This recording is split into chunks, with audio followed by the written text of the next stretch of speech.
SMT Nation, we back. Nation, we have the State of the Mobile Union. First half 2023 results from Root Metrics, scientific testing, and data that was collected over 6 months.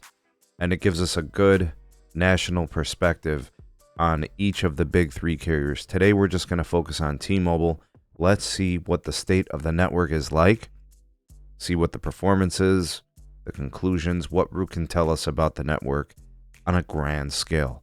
And indications are that T-Mobile continues to improve and continues to get faster and faster. All right, let's look at some of those details. I'll be sure to link the article or the report, the press release, for you. It'll be in the description. Also in the description, the real SMT Buy Me a Coffee link. Support your creators directly. Buy us a coffee. Link is down there in the description. And if you're looking for a really good deal on wireless service on the T-Mobile network, you can get it from our partner, Mint Mobile. You guys know you could save a lot of money. Use our partner link, mintmobile.com/Sneed. Take advantage of the deflation promo pricing. It's still active. Just use our link. Make that switch. They'll send you a SIM card really quickly, or you can activate by eSIM. It's really easy, seamless, and instantaneous. So check them out. Link will be in the description. All right, so the first half 2023 testing is in, and we learned a lot here. Okay, this is a combination of 4G LTE technologies and 5G, right, all together. We're just going to talk about T-Mobile here. All right, it says T-Mobile speeds get even faster as the carrier earns best 5G honors for the 4th consecutive time. Okay, so with overall median download speeds above 50 megabits per second in 125 cities tested, show that T-Mobile continues to get faster in more metro places. It says here that the carrier posted median download speeds over 300, the most out of any carrier. T-Mobile did it in 61 metros, speeds above 400 in 9 of those cities. It's a fast network, folks. The reach of their 5G UC, the N41, is really vast, right? They're at 280 plus million pops right now, covered points of presence. That's going to be about 300 or so million by the end of this year. So it's showing itself a 4th straight time. They've got the fastest 5G and the best overall 5G experience. Top 5G availability, 5th time in the row as well. Okay, so now that we've covered that, we can look at the United States scores with respect to how they did in categories.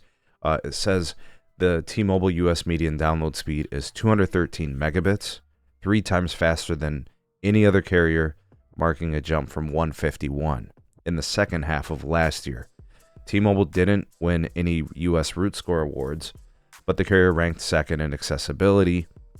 They posted good Root scores of at least 92 in 6 out of 7 categories. So it has to be said, T-Mobile's network is getting much better.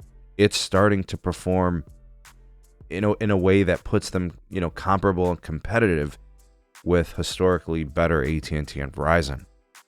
So if T-Mobile continues to work at this rate, can they get to the point where we can start saying, they belong in the conversation as a top network?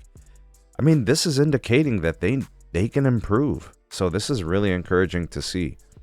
With respect to speeds, they're unmatched. You look at T-Mobile at 213 megabits, Verizon's at 77.9, AT&T at 77.3. So with respect to speeds, they dominate nationally. Verizon and AT&T clearly far behind. They're like 3 times lower.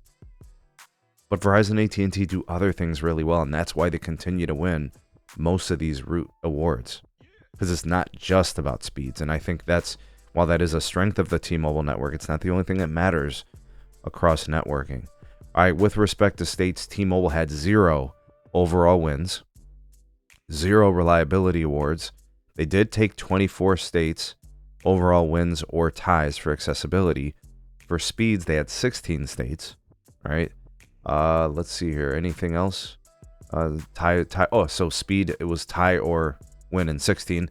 Data was 9. No calling, no texting wins.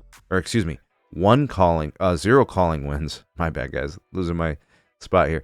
3 texting wins for a grand total of 52 shares or overall wins for states. And I think that's their highest total ever. So again, I reiterate, They are a vastly improved network over recent history. So we're seeing improvement. They went from 46 awards to 52 awards, half over half. They've shown progress, state level testing over the last few years, tripling its award total from 16 to 52, right? All right, so this is good stuff. I like what I'm hearing in these conclusions. Let's see here. Metro area root scores. T-Mobile took 325. That's 22 more than last testing period, so that's really good. T-Mobile's median download speed showed further improvements, so they're getting faster, and top combination of widespread 5G availability plus 5G speeds. And T-Mobile delivers even faster speeds and posts excellent 5G results. I think this was kind of like when you look at their just throughput here. The number of markets, folks, where they have 50 plus megabits per second, which is basically the cutoff of what anybody could ever need, right? Think about it. Even a 4K video stream, that's twice as much as probably what you need. In half to 2022, they had 122 markets averaging 50 megabit on median or up. They increased that number to 125. And I think Root tests 125 networks, or excuse me, 125 markets. So that means they are at 100% of the 125 markets averaging 50 megabits or higher. Bravo, T-Mobile. That is a testament to densifying the 5G UC upgrades. They don't have any markets sub 50 megabit per second average. That is huge, folks. Huge. And they were very good last half. They had 2 markets where they were 30 to 40 megabit average, 1 market 40 to 50. They pushed them all above 50 megabits. Very well done. All right, so really good stuff here. T-Mobile stands out in the speed awards, right? That is a strength of their network. The strongest combination of 5G availability plus speeds. You guys will see it there in that infographic. Lots of awards, guys, when it comes to speeds and 5G availability. I like what I'm seeing here out of T-Mobile. Look, I know a lot of people have certain experiences with T-Mobile. I know the calling's not the greatest. I know the texting's not the greatest. We looked at those scores in another video. But folks, T-Mobile's coming up. They are starting to really do good things with the network, and it's really good for a lot of people. They got a lot of spectrum on air. The Sprint merger was huge for them. They're offering home internet, and they're still performing really well on a national scale when it comes to capacity. I'm not too worried about T-Mobile with respect to the 5G home internet hurting them. I think they're scaling nicely. I think, they got more spectrum on deck. They'll start to scale the 10 gig fiber backhaul upgrades. This is really good stuff from T-Mobile. I'm very happy about this. From a consumer standpoint, we know that they price nicely with respect to multi-line pricing and family accounts. Their plans include a lot of value. You can travel with it. It's a really nice situation for consumers when T-Mobile shows improvement in the network and offers all that value. All right, good stuff from T-Mobile. Absolutely tremendous results. What do you guys think of the results? Love to hear what you have to say on this. To all the voice of the people, the SMT Nation, let your voice be heard.